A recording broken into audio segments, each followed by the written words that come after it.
ẹ̀yin èèyàn ọkàn Gúnmi ò balẹ̀ mọ́ o. Ṣèyíkì Gúnmi olórí àwọn tẹ́rọ́rìstì Mr Negotiation ọkàn Mr Negotiation ò balẹ̀ mọ́ o.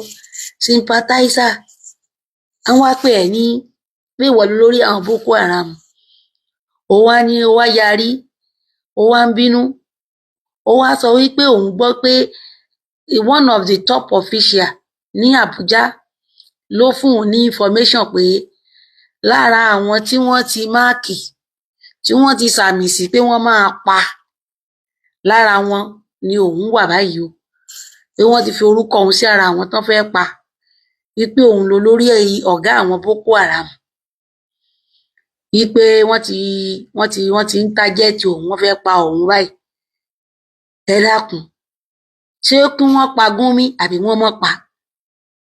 Láàrin èmi àti yín, ṣé Gúnmi ni olórí àwọn tẹ́rọ́rìstì? Ṣé òun ni ọ̀gá àwọn báńdíìtì? Ṣé òun lọ̀gá àwọn Boko Haram? Ṣó mọ̀ ń pa ẹ̀? Ṣó mọ bí wọ́n wà àbí kò mọ bí wọ́n wà? Àwọn Yorùbá máa ń pòwe kan, wọ́n ní ẹni tó gbépo lájà ò kì í ṣolè bí ẹni tó gbà á lẹ̀ lọ́wọ́ ẹ̀. Gúnmi in tí ò yé ni wípé ìwà ìbàjẹ́, ìwà ìṣekúpani lójijì, ìwà lọkólóhun kígbe, ìwà agbésùnmọ̀mí tí àwọn ọmọ wọ̀nyí ń hù, tí wọn bá lónígbọ̀wọ́ wọn ò ní hù mọ́. Onígbọ̀wọ́ wọn gan-an àwọn náà ló yẹ kán palẹ̀ mọ́ ńlẹ̀. So tí wọ́n bá tágẹ́ẹ̀tì ẹ pé wọ́n fẹ́ mú ẹ kúrò ńbẹ̀, àti irú yín bẹ́ẹ̀ tẹ́ ẹ tú pọ̀ tí ẹ bá yé àwọn ọmọ yẹn jẹ́, tẹ́ ẹ ra oríṣiríṣi àwọn irinṣẹ́ ogun, àwọn irinṣẹ́ burúkú lé wọn lọ́wọ́, nítorí bí a ṣe ń rí àwọn ọmọ yẹn lórí tẹlifíṣàn, lórí social media, káàkiri, a rí wípé àwọn ọmọ yìí kódà wọn ò lè dáre owó jọ débi tán máa lọ fi ra ìbọn póòpó. Ẹ̀yin lẹ kó wọn tira, lẹ káàmpù wọn pamọ́, ẹ sọ pé àwọn ni Fúlàní, ẹni Fúlàní bandit àti Boko Haram, they are Fúlàní freedom fighter. Òun ni mo gbé sínú pósítà ń bí báyìí. Garba ló ṣàsọ bẹ́ẹ̀. Gbogbo wa la ṣáà rí. Kì í ṣáà ṣe pé bóyá àṣẹ̀ṣẹ̀ máa rí gbogbo rádaràda tẹ́ ti ń sọ látijọ́ yìí. Àsìkò ti tó. Enough is enough.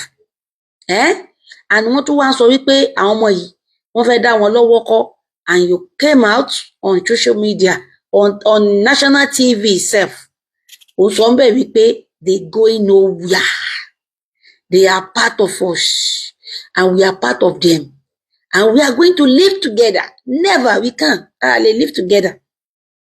So tó bá sọ pé wọ́n tágẹ́ẹ̀tì ẹ fún pé wọ́n ní olórí Boko Haram, yes, àwa gan I believe ẹ̀, because tí wọ́n ní tí iná ò bá láwo kinní kan kò ní gòkè odò. Ẹ̀yin lẹ wà nídìí ìkòkò, ẹ̀yin lẹ mọ tẹ́ ẹ ṣe síbẹ̀. So definitely ẹ̀yin nìròmí tó ń dó lórí omi. So Trump àti ẹnikẹ́ni tí wọ́n bá màkẹ́ fún elimination, they are very right, because you are a sympathizer of terrorists. Yes, and so many times wọ́n ti rí ẹni mí láàrin wọn, àti rí ẹ tó ti lọ bá wọn tó ti lọ negotiate, àti rí ẹ tó tún máa lérí, ó tún máa intimidate wa wípé dandan la gbọ́dọ̀ negotiate pẹ̀lú wọn ni, a gbọ́dọ̀ fún wọn nílé ìwé ọ̀fẹ́, a gbọ́dọ̀ fún wọn lóúnjẹ ọ̀fẹ́. And to the extent you made mention pé they are taking revenge. Revenge on what? And on who? And what happened? Kí ló ṣẹlẹ̀ tí wọ́n fi ń take revenge? Àwọn tó wọ́n lọ ń take revenge yẹn, ṣáwọn innocent souls tí wọ́n ń waste, àwọn ni revenge tí wọ́n take? Ṣáwọn náà ṣẹ̀ wọ́n? Àwọn tí wọ́n lọ ń jí gbé lórí títì, tí wọ́n kidnap, tí wọ́n gba ransom lọ́wọ́ wọn, tí wọ́n á tún pa wọ́n, ṣáwọn yẹn náà ṣẹ̀ wọ́n? If you have any problem with them or with the government with them, ẹ jẹ́ kán lọ máa pa èyí tẹ́ wà níjọba dẹ̀. Èyí tẹ́ wà níjọba tẹ́ ẹ jọ mọ̀ pé ẹ jọ ṣẹra yín, ẹ jọ máa para yín. Not innocent Nigerians. Not innocent. They are killing innocent people. They are killing Nigerians. Innocent Nigerians. They know nothing about what you're talking about. You're talking about revenge. Revenge on what? Make it clear. ká mọ nǹkan tẹ́ ń take revenge fún. Ẹni wọ́n pa màálù yín, ṣé ẹ kó màálù yín síbi tí ẹ kó sí wọn déédéé lọ ń pa ni? Àwọn àti pé èèyàn mélòó ló pa màálù yín? Ẹ láàánú rárá. Ẹ rí bí àwọn màálù yín bí wọ́n ṣe báwọn ọmọ tẹ́ kó màálù lé lọ́wọ́ bí wọ́n ṣe máa lọ fi ẹran jẹ oko, wọ́n máa wú ẹ̀gẹ́, wọ́n máa wú àgbàdo, wọ́n máa wú nǹkan táwọn èèyàn gbìn sóko. Àǹtí àgbẹ̀ bá sọ̀rọ̀ kẹ̀, wọ́n ṣá wọn ládàá pa. Àìmọye tó ti di mèkútúrú ṣàìṣàì, tó ti gé lọ́wọ́, tó ti gé lẹ́sẹ̀ lérí pé má jẹ oko mi, má fẹ́ràn jókòó mi. Ókè, àbí àwọn ìyá oníyàá tẹ́ pàdé létí odò lọ́nà oko, tẹ́ fá mọ́lẹ̀, tẹ́ kì wọ́n mọ́lẹ̀, tẹ́ rọ́ mọ́jínátù sí wọn lábẹ́. Tẹ́ rọ́ bájínátù sí wọn lábẹ́, àwọn ìyá arúgbó, ẹlòmíì ti kú, ẹlòmíì ti wọnú àìsàn lọ. Ǹjọ́ wo náà ti ṣe irú ẹ̀ kan yìí? So what revenge are you people taking? Let us know. Let it be clear. Make it clear. Àbí àwọn tó ń wà nínú bus tí wọ́n ń travel, tẹ́ dédé dá mọ́tò wọn dúró pàpàpàpà, tẹ́ kó gbogbo wọn wọgbó lọ. What revenge? Revenge wo ló wà nínú yẹn tẹ́ ń take? Ṣé wọ́n ti jí àwọn ọmọ tiwọn náà gbé lọ ni? Àbí I don't understand. Àná wọ́n sọ pé wọ́n target ẹ pọ́n fẹ́ pa ẹ́, ọkàn ẹ̀ wá balẹ̀, ó wá ń sá kíjokíjo. Ìwọ mọye ẹ̀mí táwọn ọmọ yẹn ti pa ni. Ìwọ mọye lives and properties. Those guys are waste life and property, those innocent lives. Yes, they are taking innocent lives. Tí wọ́n bá dé pé ẹ̀yin tẹ́jọ wà níjọba, tẹ́jọ ń kówó òlú jẹlẹjọ ń para yín, ìwọ̀nba ló máa mọ fáwa.